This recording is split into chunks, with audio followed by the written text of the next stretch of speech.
All How you right. guys doing? You good? Yeah. I'm great, man. I'm great. Good. Good.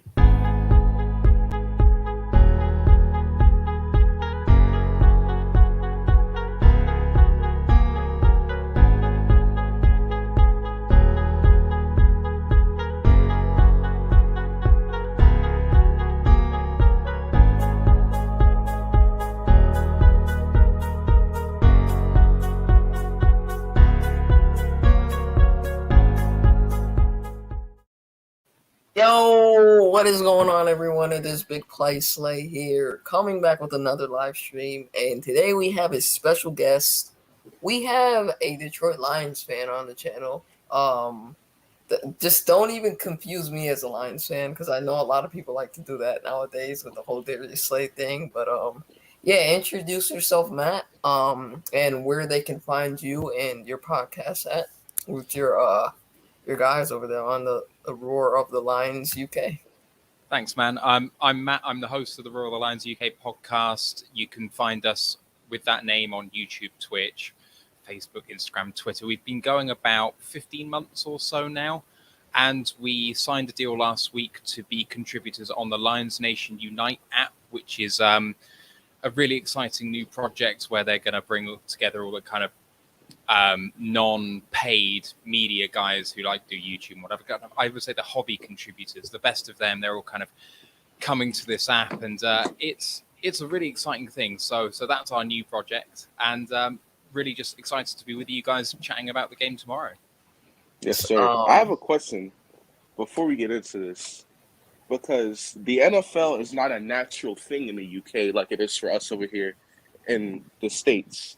So how did you kind of become, just a quick explanation, how did you gain the passion for the NFL?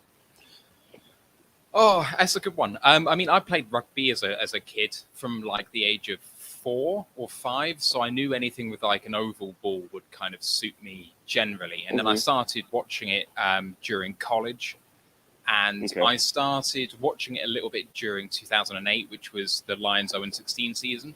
And then when I started really getting into it was after the first overall pick was Stafford. That kind of helped my team at college played in these colors, so that kind of helped it along a bit as well. I love Detroit as a city in terms of how would I say it? So the best way I can put it is that as a kind of not amateur historian, I kind of view Detroit as America. Like, it was the richest city in the world in the late 50s and early 60s. And that's kind of what I think of when it comes to thinking about America, not like kind of New York City or LA or whatever.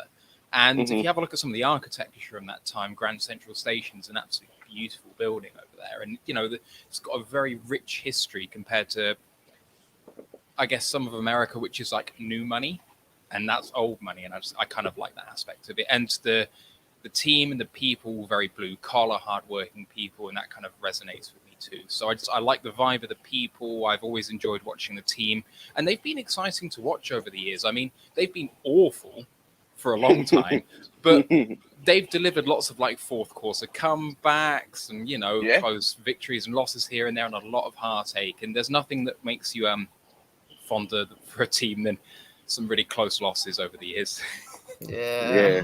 I know it could be tough for us Eagles fans too, but man, that the Lions, I just like, I don't know. But yes, indeed, Charles. Shout out to the people in the UK. We have all love for people in every place in this world. But and I'm glad that football is spreading out to the world, not just this country. Yeah. I mean, you could be able to go to Germany next year as well with the game, which would be really cool. Yeah. Yeah, so let's jump into it. So Matt, I know the Lions have started off 0-7. Now I know you're like more of the Lions fan that have just watched like mostly every game this year, like closely. And I haven't got to really watch any of your games, but well, how have you felt about your Lions this year? I mean, we came into the year with no expectations whatsoever, right? The team was awful last year, and then we've ditched a load of guys in free agency, and You know, so we came into this year thinking we were bad and we've gotten worse. And we've got, you know, a rookie head coach, defensive coordinator, and then Anthony Lynn providing a bit of expertise at offensive coordinator. But we're going in thinking, first overall pick's a real possibility. So anything better than that is good. What we're coming out of this year hoping is under Matt Patricia in the previous regime, there was no hope.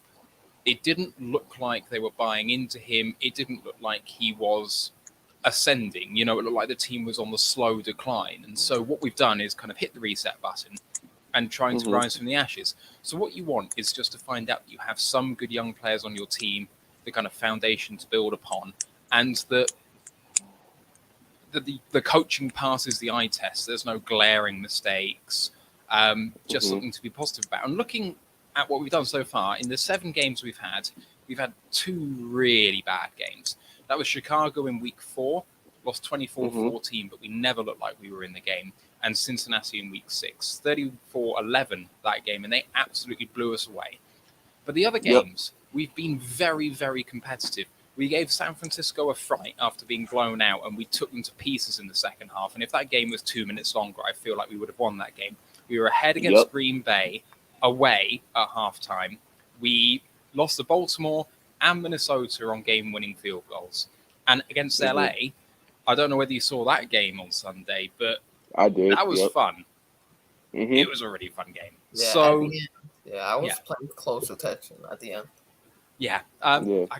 I wish he'd stayed aggressive with like everything, just go totally mad for it. But when it comes to it, I'm having fun watching them. It's 0-7, but I'm having fun. That's all I'm asking for. If they can deliver us a top 3 pick, and I've enjoyed what we've watched, that's the aim this year.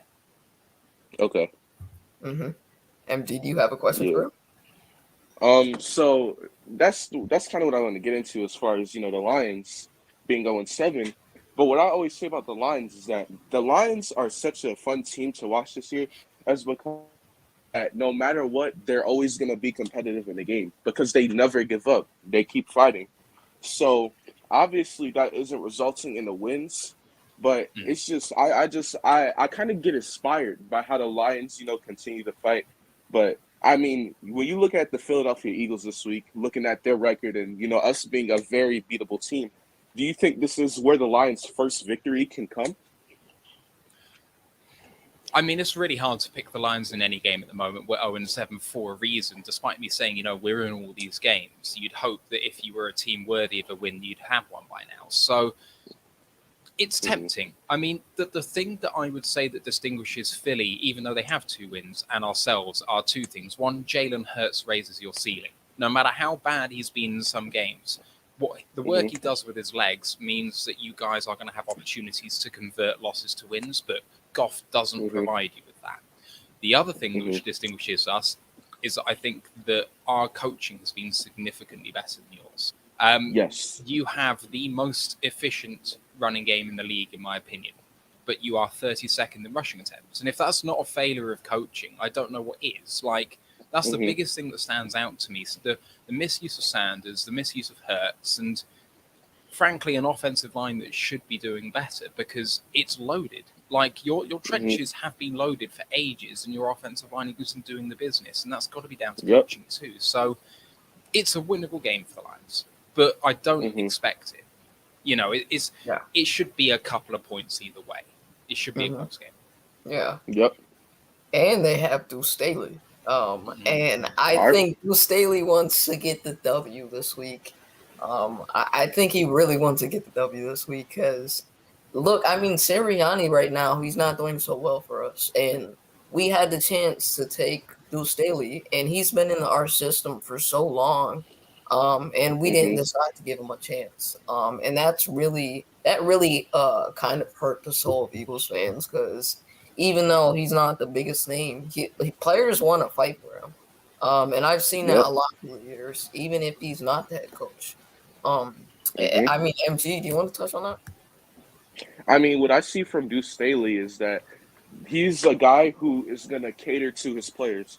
It's a reason why when we fired Doug Peterson, you've seen guys like Miles Sanders, you've seen guys like Brandon Graham advocate for Deuce Staley to get the Eagles coaching job. There is a reason for that. And unfortunately, the Eagles wanted to go with a different plan, wanted to, get a whole new coaching staff. But Deuce Staley is a great players coach. He's going to cater to your players. He's going to have a great relationship with your players. And he's going to, understand your players and understand their talent. And I feel like, you guys got some good running backs here. Like when DeAndre Swift, who is from the city of Philadelphia, where I was raised, and you got a great running back in Jamal Williams, who's also a guy who you cannot sleep on. So I just feel like with your running game, with Deuce Staley, the relationship that he has with his players, I mean, I think if you keep the running back core how it is right now for the next few years, you're going to see just not only great play on the field from your running backs, but you're going to see a great relationship with Deuce Staley because of how he treats his players and his running backs. Yeah. I mean, if we can keep him that long, I mean, I think it's being recognised with several of our coaches that we're performing better than we should be at this point, even though we're 0-7. Like, our roster is worst in the league by far. Yep. I mean, I think by more than the Texans. But we're outperforming some teams. I mean, just on the eye test, I feel like we're doing better than some teams. And I think that's going to attract the attention of some of our coaches to head coaching jobs. Now, it's not going to be a popular decision to, promote some of these guys around the league to fan bases if they've just come off a team that's lost a lot. But you shouldn't be really taking that into account if you think you've got the guy. The thing about Deuce Staley that I find really interesting is when he first came in, he was being told by Dan Campbell, okay, you're the assistant head coach too, not just the running backs coach. And you're going to be in all the meetings. You're going to be doing some of my job because I'm going to be training you to become a head coach. And in his first few press conferences, he made it clear that this is the first time that that's ever happened, that he was an assistant head coach in Philadelphia. In all but name, he was just a running backs coach there. And I think the thing about Doug is I really liked him as a coach. I thought he was a very effective coach. And I'm not really sure what happened last season. But it was clear to me that he had an ego and never felt like he was going to be the one to be fired. And that he wasn't worried about who was coming after him. And so Staley, I don't think, was ready for a head coaching role. From what he's said to us, he's got a lot to learn. So I think he'll be ready. And I wouldn't be surprised if Sirianni's kind of like this stopgap head coach. You trade Wentz, you've got this massive amount of dead cap, you've got these first round picks coming. This is like a kind of, I don't know, write-off year for the Eagles in a way. Like, you want to compete, and you've got the team that should be competing. But at the end of the day, you're going to have a lot of room next year to actually really go for something. And if you sack Sirianni at the end of this year because you say, oh, it's just gone all disastrously wrong, now who are we going to hire for, like, going back up that hill? It could be someone completely new who's untainted. So I think Sirianni's just here for a year. And, I wouldn't be surprised to see Staley come back. Yes. But I feel like if I were Staley, I would personally not want to come back because, like, I get that they understood that he wasn't ready, but if you're looking at a guy like Nick Sirianni, what's the point of thinking he's ready if he's never coached in his life yet? I would have personally just like Deuce Staley more as the guy to be the head coach, because if you got an offensive coordinator, then you have this guy calling plays for you, and you're not taking so much responsibilities. You're taking the responsibilities of controlling the team, competing in every single game, getting these guys inspired, and that's what you should be doing. And it looks like Dan Campbell and what he has going over there with the Lions, he has those boys fired up, and that's the type of coach that I want to coach my team. And I'm so happy that y'all picked them up, because I think if you guys get the right pieces in the future, he can make them look like stars. That's what I personally feel. But how do you feel about getting Dan Campbell, Matt? I mean, when we first got him, a lot of people were like, don't really know enough about this guy, but I'm hopeful because he's worked with all of these, cool coaches. He's come from a line of head coaches when he was a player and as a special teams coordinator, beg your pardon, tight ends coordinator and assistant head coach, that, he should come in with something. But the reaction around the league, especially to the kneecaps speech is, predictable. And, he looks like a meathead and he talks a bit like a meathead. So I can see why people would think that. But I think if you spend 5-10 minutes watching this team, watching his press conferences, he is an incredible guy. Like, you're never going to be able to coach this guy in front of a mic, because he's going to go out there and he's going to tell you exactly what he thinks. He's going to tell you exactly what's going on. He doesn't really hide too much unless he doesn't want to tell you, but that's not in the way that someone who's polished at this would do it. It's not that sort of thing. It's a refreshing honesty. He calls out his players in a kind of very thinly veiled way during his press conferences sometimes, and we need to see a bit more from this guy. Jared Goff needs to, put this on his shoulders a bit more, blah, blah, blah. And it has provided responses. Goff had his best game of the year on Sunday against the Rams with, the head coach calling him out 3 days before that, saying, this needs to be on him. And he's seen similar responses from other guys. Now, he also said right at the top of his, coming on, it needs to be about knowing which button to push. So I don't think he's done that for everyone who needs it, because he knows that those people aren't going to respond to that. It's something that he said, he was taught from a young age in terms of you've got to find the buttons to push with your players. And, okay, so that might shoehorn you into being a player's coach, which I think is actually a kind of rude way of saying that this guy isn't good at the X's and O's. But Dan Campbell's been learning under Sean Payton in New Orleans for, 5 years or so. And before that, he was, an interim head coach with Miami. And all you hear is that this guy absolutely knows what he's doing. And then you see the level of play that we've had and the scheming that's happened. And it's clear that this guy does know what he's doing. So he's honest. He knows what he's doing. And then the third aspect of being a head coach is hiring the right people underneath you. Anthony Lynn, as offensive coordinator, is kind of giving him some sort of veteran head coaching experience. Aaron Glenn has got this defense firing on all cylinders. It's a defense which is missing from the preseason. It's cornerback 1, 2, 4. It's linebacker 1. How is a team meant to function without 3 of its top 4 cornerbacks, without its best linebacker? Like, it shouldn't be able to do well. And if you have a look at the ranking, we're like 30th or something. But that really ignores how well this team is doing with like an all-rookie team. Like, there's like 2 vets on the team out of their rookie contract, and the rest of them are just really young guys, and they've been performing admirably. So I'm really excited about what the future holds, because he fulfills all 3 criteria for me. The players want to play for him, he picks good coaches, and he knows how to scheme. So, fantastic. I couldn't ask for more than him so far. Yeah, and you just look at this draft, and they're probably going to pick high this year again. But you look at one specific player on that defense at Oregon, Kayvon Thibodeau. If y'all can get him, that is just 2 stars on both sides. Offense, you have Penei Sewell, who still has to like make a year or 2 of progression, and then you'll see the general racial player that everyone was talking about, and then you have this guy Kayvon Thibodeau, who can be 1 and be like the last defensive end since Myles Garrett, who was picked 1, and look what he's done. So man, now there's so many edges though in this class. I just watched Michigan at Michigan State, and the Aiden Hutchinson looks like an absolute monster. I was watching that game earlier. What was it? The Iowa game? The Iowa game. I can't remember who was in the Iowa game, but no, Aiden Hutchinson for Michigan. Michigan. Yeah, you're right.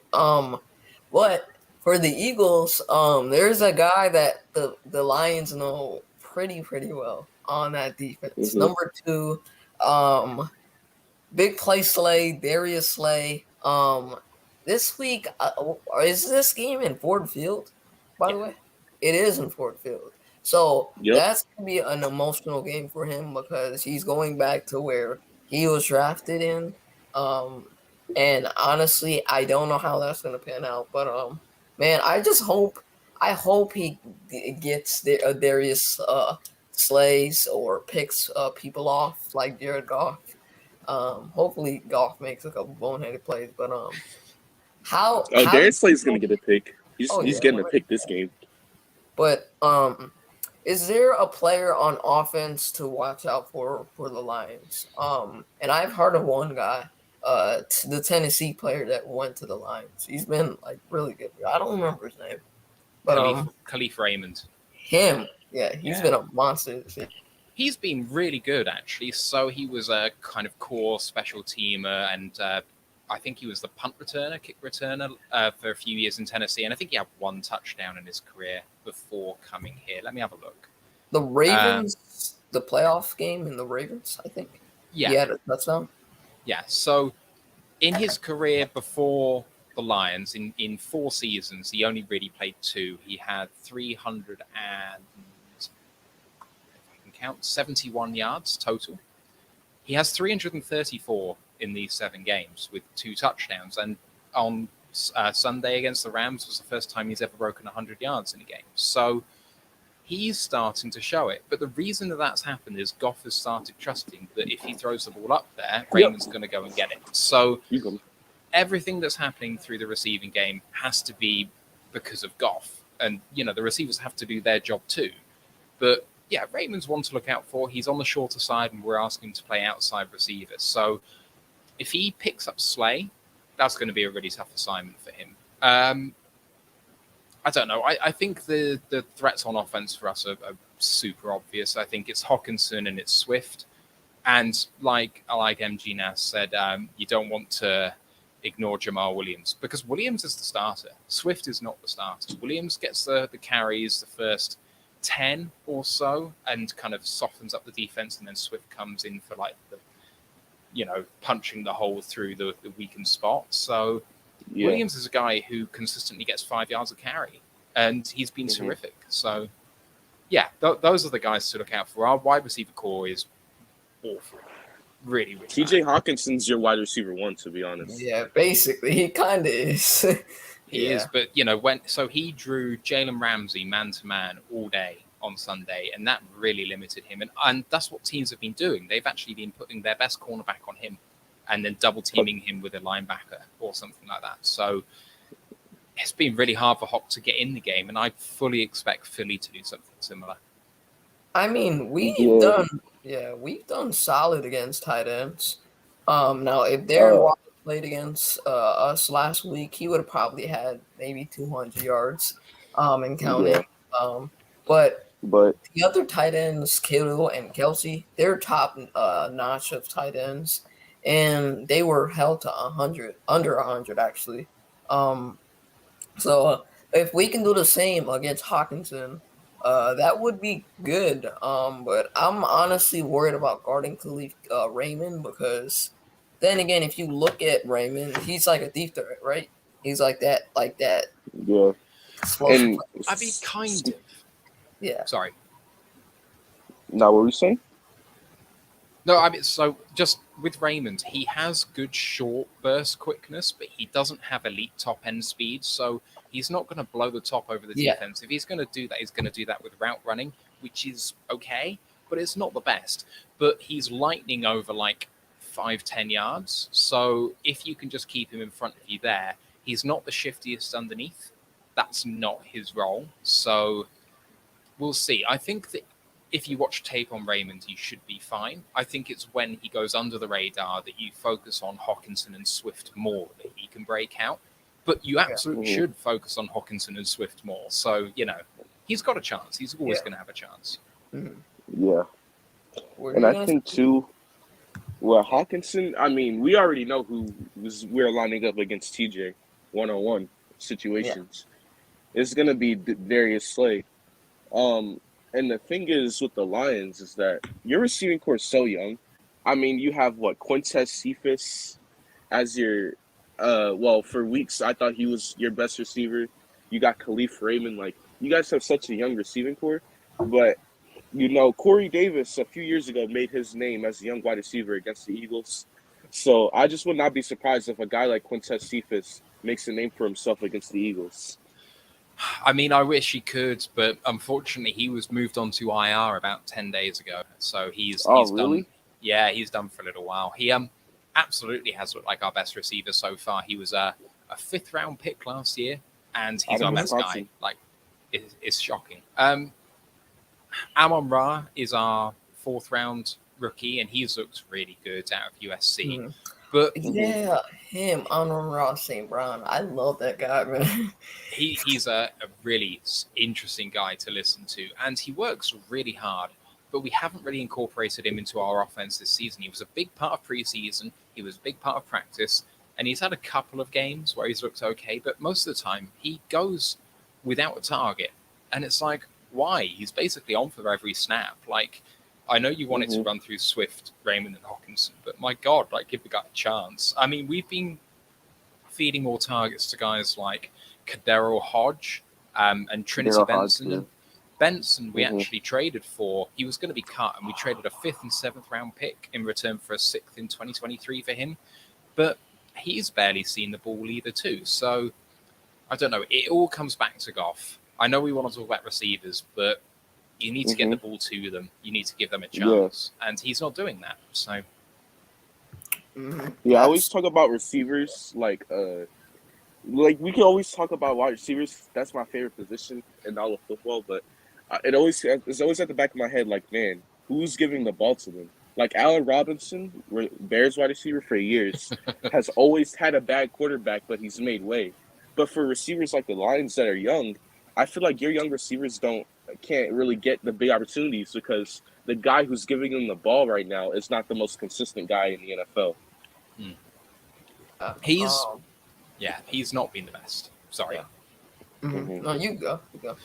Well, I mean, so the thing about Goff is that he flashes it, and he really does flash it. Like,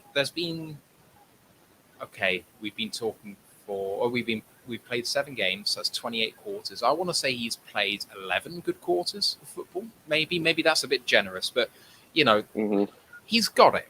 Sometimes he can place a ball on a dime in the intermediate routes, crossing routes, in stride, and you can rack up yak with him.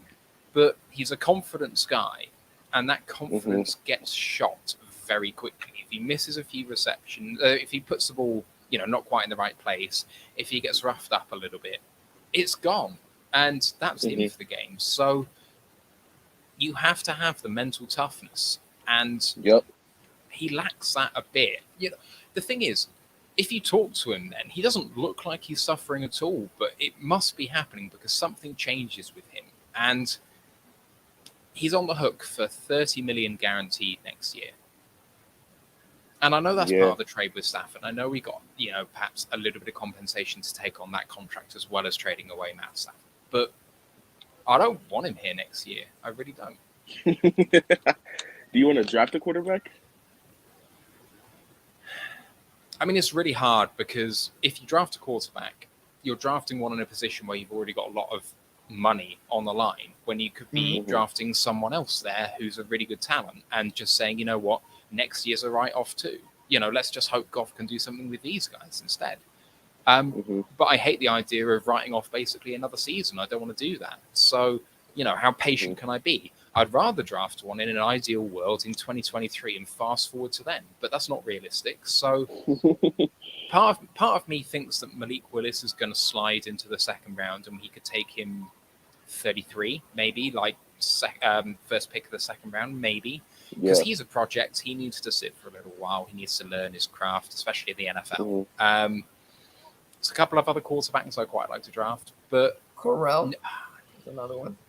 Yeah, I think the problem with Corral is that we're going to be picking too high to take him in the first, but too low with the Rams picking the first to take him. He's going to go, I think, between something like 8 and 20, and we're just not picking there. And we could trade down to that, maybe, if someone wants to go for Kayvon or Aiden Hutchinson or Carl Aftis or, whoever's going up that high. But I think it's going to be hard. You want to persuade someone to trade for the number 1 overall pick if it's not a quarterback? That's really hard.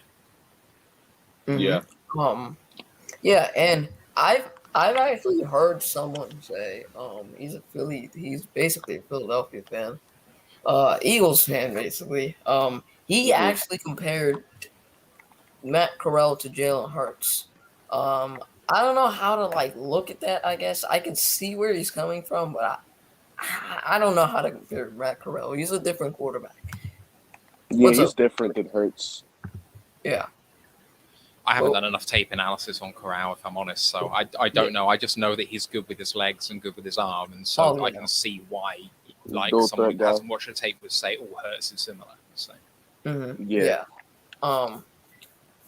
Let's go to the well, we were gonna talk about the Jeff Okuda. Thing. Jeff Okuda, the third pick a couple of years ago. How's he like been looking this year? Just in terms of how he's play. Yeah, so third overall pick last year. He was injured in the off season during the draft year, so he came in to last season injured, and he played through it, despite the fact that now it seems as though he could have and should have had season-ending surgery, but because Matt Patricia knew he was on the hot seat, he kind of forced him to play through it. But if you've got a groin injury, trying to play corner is really hard. So he didn't look good. He was getting burned over the top a lot because he was lacking a lot of explosiveness. We then shut him down for the year, I think after game 6 or game 7. And, you know, that was really disappointing. So that was a shame. And then you come into this year, he's fully fit. You hear him speak. He's, you know, talking a really good game about becoming a bit more mentally strong after what's happened. He's been meditating a lot, and, you know, like a lot of the stuff, he seems like a very cerebral guy, very determined, very kind of sure in himself. And in the preseason, he was getting burnt for a couple of plays, but they weren't because of a lack of explosion, which was going to be our concern coming into the year. It was just maybe a lack of reps. Someone who was very protected at Ohio State because they had a great defensive line. They were getting a lot of pressure, and so that gave him a chance to make plays on the ball as opposed to actually looking for the man he was defending. So he was being super aggressive in spots where maybe it wasn't quite the thing to do. And his coaches came out and basically said, we love what he's doing. Maybe he just needs to dial it back a bit. But athletically, he looked absolutely what we drafted last year, what we thought we were getting. And then in game 1, he got burned for a 90-odd yard touchdown. But if you watch the play, the coverage was 98% perfect, and the receiver beat him at the catch point and just managed to stop on a dime and beat him down the field. It was a play which was just a terrific throw and a terrific run, and he did basically everything he could. So that didn't look great, but I thought he actually did fairly well in that game, and then came off with an injury at the end of the game. And it turns out that he's snapped his Achilles and he's done for the year. And, you know, there's a lot of people in the media in Michigan calling bust because the guy is going to be injured for 1.5 of his first 2 years. And the first half of the first year was really bad. And it was legitimately really bad. But he was playing through an injury. Now, is he a bust if he doesn't have a chance to succeed? Well, I don't think so, but that doesn't mean it wasn't a wasteful pick either. So it seems like a bit of a waste, but I wouldn't say it's Jeff's fault. I have hope that he comes back next year and is exactly what we thought he would be. The problem with an Achilles injury is that can snap, you know, your explosion as well. It can really sap that. So I have my fingers crossed that he comes back 100% next year.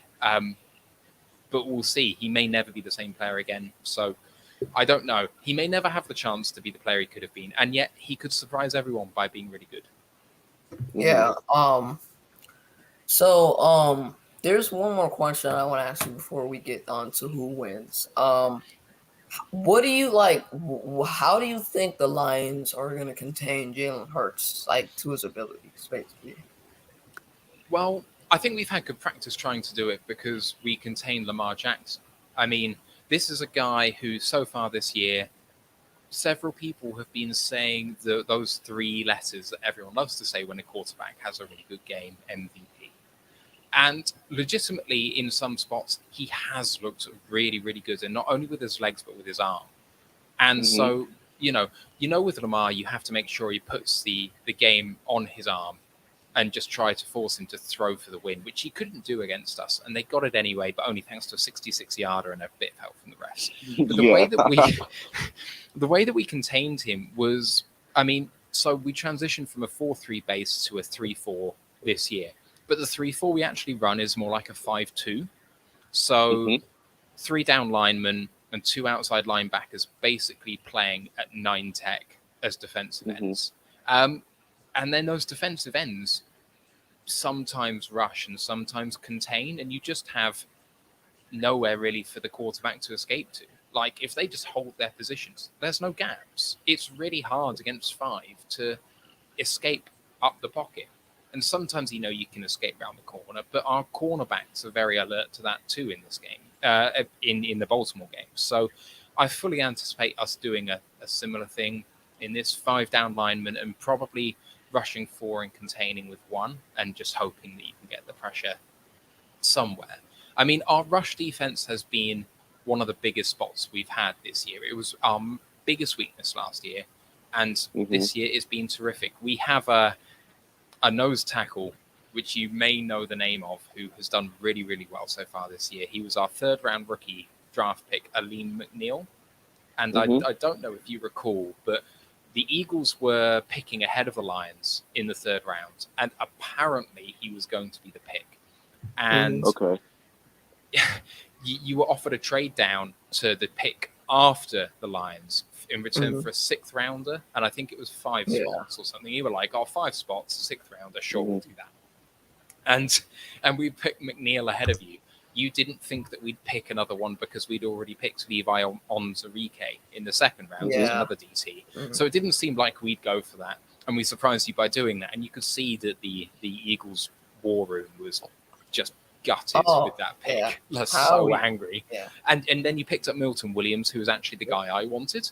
But I understand he hasn't had the best year so far. So we both took the guys that we wanted, basically. Yeah, absolutely. I know, it's kind of funny, right? But yeah, McNeil's had a terrific year. Run stuffing, defensive tackle with pass rush upside. I think he could be a really big factor in this game. He's actually been splitting reps with a 6th-round pick from the year before, John Pennicini. They've both had really good years stuffing the runs. So I think they're going to be ones to watch. I mean, Gainwell is someone that I'm kind of worried about for the Eagles because he's a really, really solid running back. I think he's better in the receiving game than in the running game. He's going to have to take on a bit more in Sanders' absence, but I think he can do it. Yeah. Right. Gainwell, the thing about him is that we're going to use him so much out of the backfield, kind of like how you guys use DeAndre Swift. So if you see some similarities in the Eagles and Lions offense this week with the way we're going to use our running backs, I would not be surprised at all. If we use him more of pass catching out of the backfield, some halfback screens to the left, getting him the ball out in space. I think that's how we're going to use Gainwell to kind of open things up for guys like Devontae Smith and Dallas Goedert. So that's how I think that's going to go with him. Yeah, and also expect to see Jordan Howard, another familiar face from seeing him a long time ago. We just elevated him off the practice squad. So he could see a lot of reps in this game. And of course it had to be against the Lions, a team that he's played a lot over the time. Yeah, we're very familiar with him. I mean, your red zone offense, I know, is really efficient. It's one of the things offensively you can actually do very well. So if you get down to the goal line and I see Jordan Howard, I would not be surprised at all. Yeah, Jordan Howard's going to be, or in a 3rd and 1, 3rd and 2 situation. Instead of running the ball with Hurts or RPO with Hurts, we actually run the ball with Howard in those short yardage situations. Yeah. So let's go into the winner of the games, loser of the games. Let's just go into that right now. So Matt, who do you have winning this game, and what is your score prediction for this Eagles-Lions game? Oh, I don't want to choose because it's one of those games where I'm like, I said a couple of weeks back. So when we played the Bears, I picked us to win, and I was super confident in that game because the Bears are a awful team. They are a terrible team. They should be right down there at the bottom. But because we thought we had a chance, we slipped up. Like we believed in our own hype for a moment, and that was why we lost that game. And I look at the Eagles thinking, well, we've got a chance here. And that's kind of what I fear. Like if we're underdogs, I feel confident that actually I might be surprised by how well we do. But because people are going, oh, well, the Lions could win here, I really just don't want to predict a win. It seems like that's like, just we're sure to lose if I pick us to win. But it's the coaching that just gets it for me. I can't get over how inept it appears to me that the Eagles coaching is. And I hate, you have a look at the Eagles team, you have a look at all of those wide receivers, you have a look at the running back room, you have a look at the offensive line, you have a look at the defensive line, you've got Slay, and then you've got Anthony Harris, and all of these guys, and you think, well, this team should just be competing. But they're not. And it's in spite of how good the actual individual players are. They're not playing as a team. And so I do want to pick a Lions win. I don't know how it's going to happen. And I can't really believe the words are coming out of my mouth, because I'm just thinking, well, 0-17 is a real possibility here. But I think the Lions can win by 1. I really do. 23-22, something in that vein. I mean, you guys can't stop the run by the looks of it. Or at least you hold guys to a kind of fairly good average yards per attempt, but they just keep running it at you. So, like, if we can just, stay ahead of the chains, control the clock, which is the game plan we've had all year, I think we can do it. If Fletcher Cox has a good game, then we're screwed. That's the key guy. Like, he's not had a good year so far by his own standards, like his own really high standards. So 23-22 Lions. And I have just made sure that the Lions will lose this game by saying those words. Yeah. Yeah, but like 70% of where like the missed tackles come from for the Eagles, yeah, you could say the secondary, but 1000% of it is it literally comes from the linebackers. Like, most of the reasons why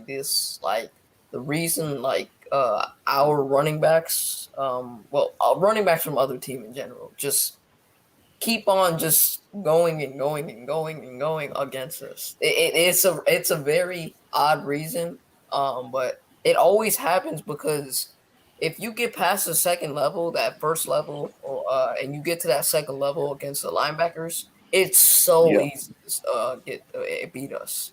Is what I'm trying to say. But I just feel like if DeAndre Swift and Jamal Williams playing this game, there is no way, and I mean no way, Dan Campbell just doesn't say, let's keep on running and running and running against them. They're going to do it. They're just going to do it. They're going to run the ball down our hearts. And that's really what I'm scared of when we play a team like this. So I'm kind of hoping that doesn't happen. Apologies, big play say, but I think the Lions get their first W. They play too hard to be winless. And you just played them, Pale. And by the way, what's up, Pale? He's a Rams fan, and you just played them. So you just got to respect from the Rams, who are one of the best teams in the NFL. So that shows you the direction the Lions are headed in. I kind of wish – I honestly, I feel jealous of an 0-17 just based off of how competitive they are. And that's just really what I feel about this game. But you want to say anything else, Matt? Oh, I mean, so you mentioned the linebackers, and we had the exact same problem this year up until very recently. So our linebacking core was the starters with Jamie Collins and Alex Anzalone. And for the first 5 games, they were the problem with the run. 5 games. And then even though he was a huge amount against our cap, we cut Jamie Collins. Like, the coach came out and said he needs to do more. He didn't do more. You're gone. And suddenly, Alex Anzalone has been an absolute world beater. He was one of the best players on the field against the Rams. He was absolutely everywhere. And sometimes the problem with a linebacking core is sometimes just one guy. And whenever they're on the field, the other guy feels like, they're not quite up to it. I just need to cover whatever he's done a little bit. And they're not focusing on what they're doing. So I wonder, I know the Eagles have like 4 linebackers they like to switch in for their 2 or 3 spots, but I wonder whether it's a sort of addition by subtraction situation where if you remove one of those guys from the rotation, then everyone else gets better. So I don't know. It's something obviously you've clearly got to sort out, because without those linebackers, it really doesn't matter how well the D-line plays. It's not going to work. The defense against the run, functions as the front seven, and everyone knows that. So I don't know. I can see this going either way. I could see a Philly blowout. I could see you beating us really badly because, as I said at the top of the show, we've got 3 of our top 4 cornerbacks out for basically the season. We are starting in the nickelback, cornerback 1. Sorry, nickelback and cornerback 2 are rookie UDFAs. Like, if Hurts decides that he's going to just try and target them in the air, go to Quez Watkins, go to Jalen Rager, it could be a bloodbath if those guys decide they're going to have a bad day. Now, so far, they've performed above all expectations. Per PFF, that cornerback 2 is 7th in our defensive rankings. How is that possible? That shouldn't be possible from a rookie UDFA, but he's performed really well. But he was a rookie UDFA for a reason. So if Hurts decides that he's going to trust his arm, throw to your receivers, especially Smith, in between the front 7 and our secondary, if he can just find those spots like Cooper Kupp did last week, he could have a really big day. So, if you told me that the game finished 33-7 to the Eagles, I wouldn't be surprised, because how can anyone say this Lions team is good when they're rolling out these guys? But the way that we've been playing so far this year, it feels like it's going to be a 3-point game either way. And if it is, I'll be happy. Either way, I don't really mind, as long as it's an entertaining game, because that's what I'm going for this year. Honestly, if we win, it feels like it hurts us a bit, even though I desperately want that win. I also want a really good team next year. Like, we are almost mathematically out of the playoffs now already. Unless we can win 10 straight, we're not doing anything meaningful this season. So, let's get one win on the board so that we're not the first 0-17 team, and then let's look at the draft. That's where I'm at. And the Bengals and the Lions from last year, the Bengals team from last year, they remind me so much of this Lions team this year. They're almost comparable, because even though they weren't the best team on paper last year, they competed even without having Joe Burrow. Like, Joe Burrow, he wasn't there. He only played 3 or 4 games, and they still competed without him.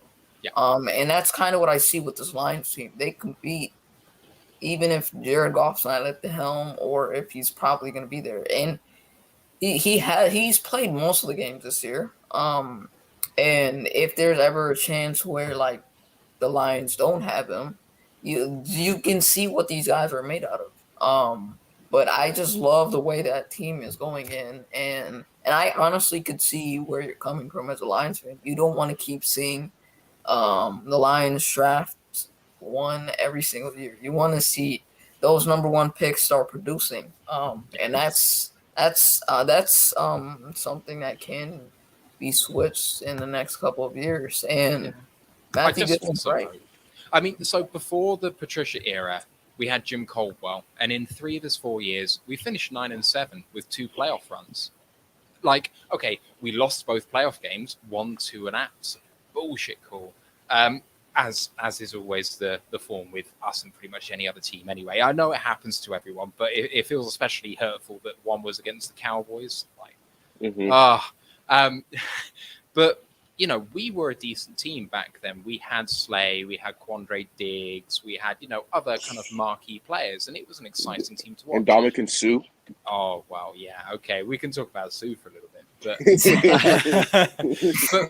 he was fired on the basis that 9-7 wasn't good enough, that 9-7 gets you the 6th wildcard spot, as it was then. And we're aiming for higher. And then in this regime just gone, he completely dismantled the team and never made it better again.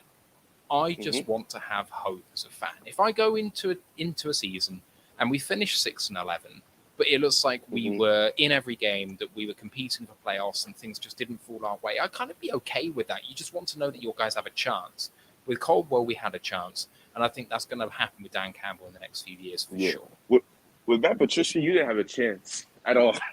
I looked at the Lions, bro, and technically you guys did beat the Eagles under Matt Patricia, which sucks, in 2018. Oh, can I say something real quick before we, get into other things?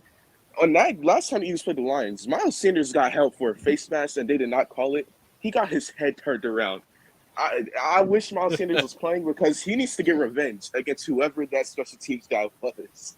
That team owns us. That team, it's a statement that the Lions own us. That team literally owns us. We never beat unless them. it's in the snow. I don't understand them in the Seahawks. Well, yeah, that is true. And if it's in Philadelphia, but if it's what's it?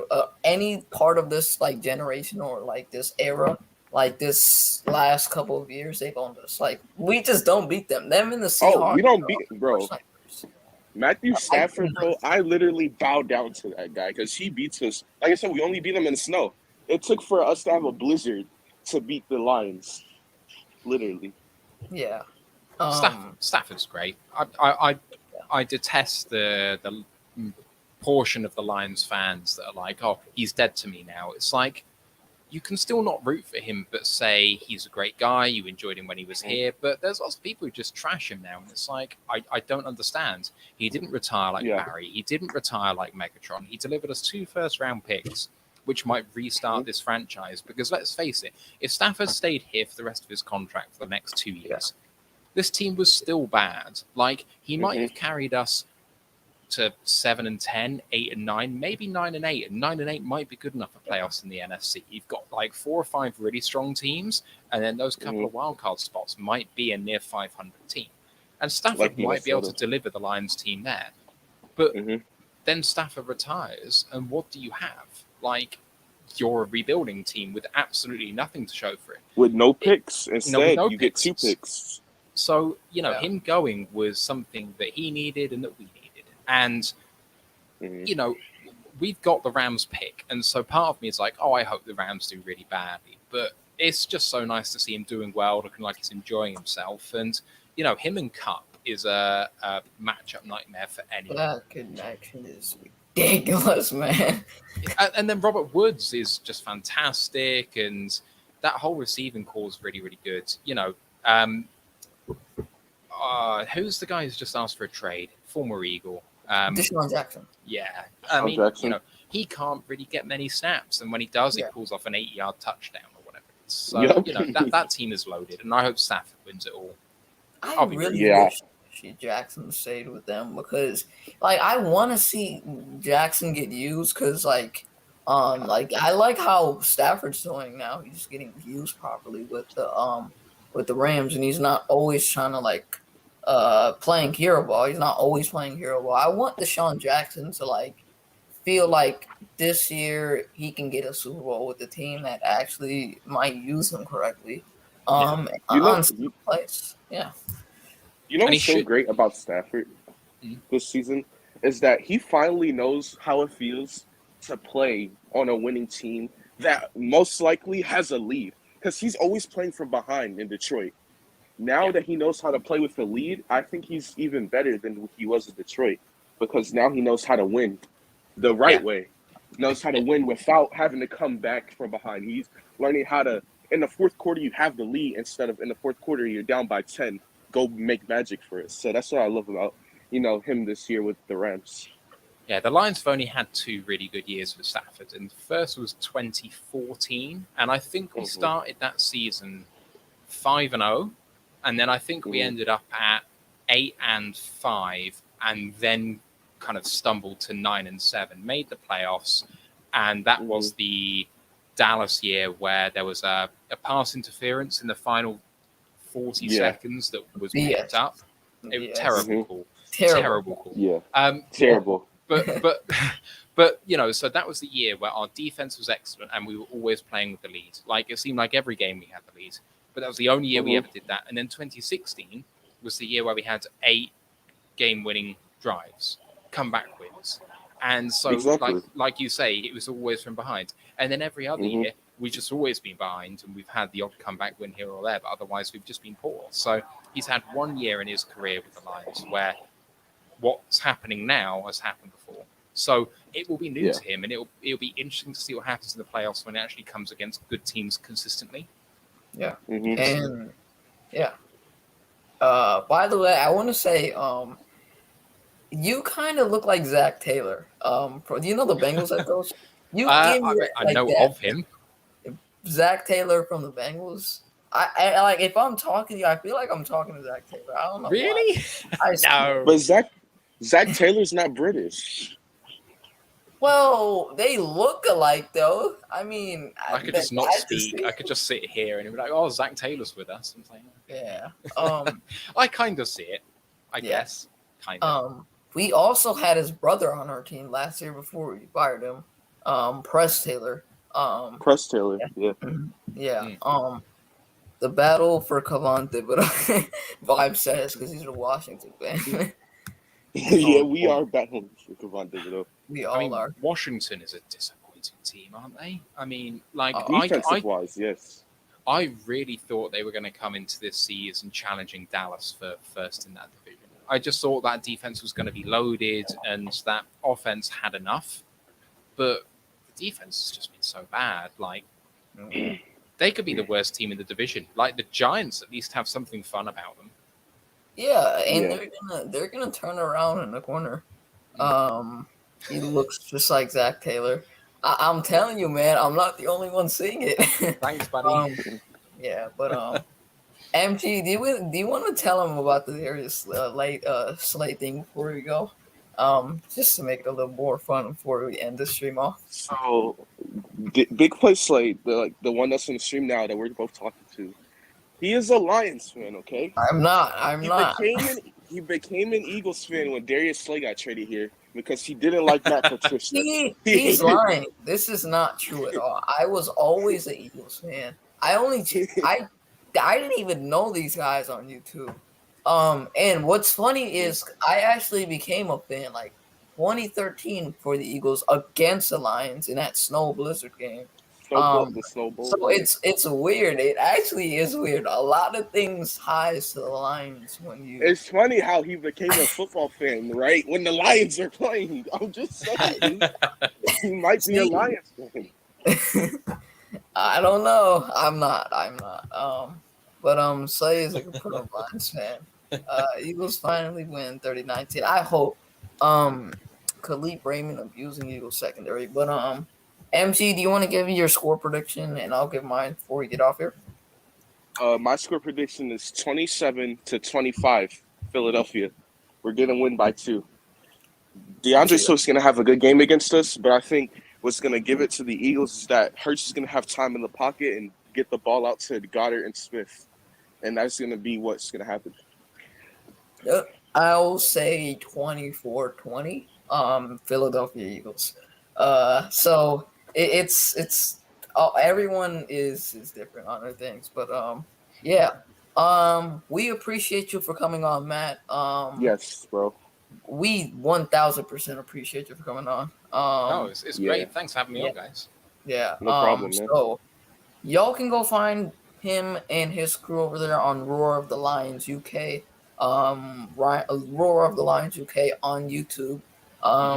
Just go find them. If you want any Lions like sources or like any Lions details on anything, go check these guys out. They put in great work. I've been watching a lot of your live streams. I'm always in the chat sometimes. I've seen you, man. Seen you, man.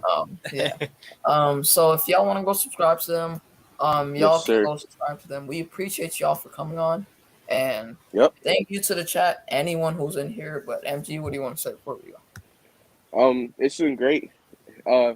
We have to do some more collaborations in the future. I respect your opinions and your knowledge about the Lions, and you don't find many passionate Lions fans nowadays because they try to hide, and respectfully, because you're a bad franchise, you don't want to get in front of the camera and have to explain things. But hopefully we can do some more things in the future with this guy. I respect him, and everyone go show this guy some support, man.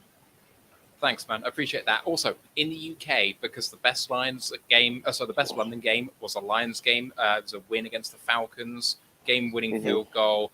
It was a false start on a miss, and then they got it. So we have some passionate UK fans off the back of that game. So if you want to find some passionate Lions fans, they're over here. As much as anyone else. Hey, there you go, man. Shout out to the UK. Hopefully it's a great game. And we appreciate y'all for coming on. The supporters, y'all go subscribe to Matt, Roar of the Lions UK. over there. Go check those guys out. Subscribe to my guy MG. And even though Let's Go Birds couldn't be here, you go subscribe to him too. And we are signing off. Eagles Lions tomorrow. Y'all go check it out. I might be streaming, so y'all have a blessed day, everyone. Peace. Yep.